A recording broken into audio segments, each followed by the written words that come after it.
And only a tiny bit of the fourth chapter of The Shadow Guests to finish up. Khan and Cosmo have fought again, and it seems that Khan may be an ancient member of Cosmo's family because he has the same curse on him as Cosmo apparently does. Mr. Marvel had been surprised to find that all the fence poles had been split without his help. "Well, you are a worker," he said. "I can see that you'll be a big help come haymaking and harvest time." Cosmo felt something of a fraud. "Now you'll want some 4-inch nails for them, and a bit of wire as well.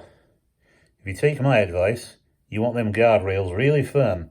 Nail them first with nails. It's a bit countersunk. Then truss them to the boughs with a good splicing of wire. Now that's what I'd do if it were me." Cosmo thought this very good advice. The job of attaching the guardrails proved unexpectedly long and fiddling.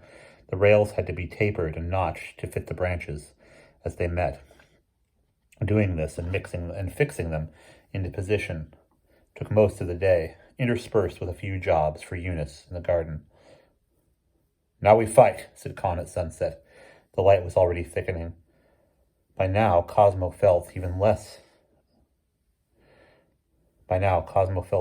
keen about fighting on the platform, so many feet above the ground, even with the guardrails. "Well, okay," he said half-heartedly, "but only a couple of bouts. I vote we swap when it gets dark. Which do you want first, net or trident?" "I will take the net," said Khan. He picked it up, shook it expertly into folds, and slung it over his arm. "Are you ready? On guard, then."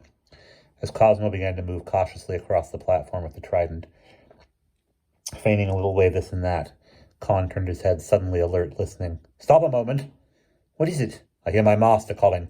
Curse it, I must go. Quick, give me the trident." He took it from Cosmo and dropped it to the ground, where it stuck, quivering. Khan made for the entrance to the platform, then turned to say, "You have been a good friend to me. I thank you for that."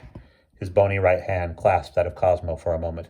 He almost smiled, then seemed to glide into a crack of air, like a lizard between two bricks, and was gone.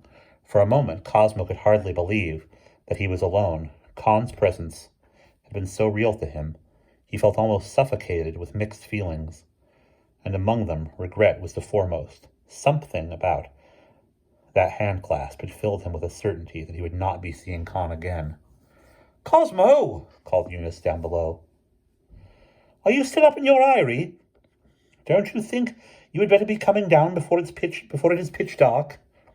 "Yes, I'm just coming," he answered and clambered down the pittance. "I must say it is a remarkably successful project," she said, waiting for him down below. "Mr. Marvel is greatly impressed. Don't you think you ought to invite somebody from school just to get the benefit of it?" "Oh, no, not just yet," Cosmo said quickly. He tried to imagine showing it to one of his enemies from Remove, Charlie or Chris. They would probably think that Mr. Marvel had done it all. Pampered little namby-pamby Cosmo, or one of the girls, Tansy or Shiel. They would want to have a doll's tea party up there. "Not just yet," he repeated. "Well, you know best," Eunice said comfortably. Friends come in their own time." And that is the end of Chapter 4.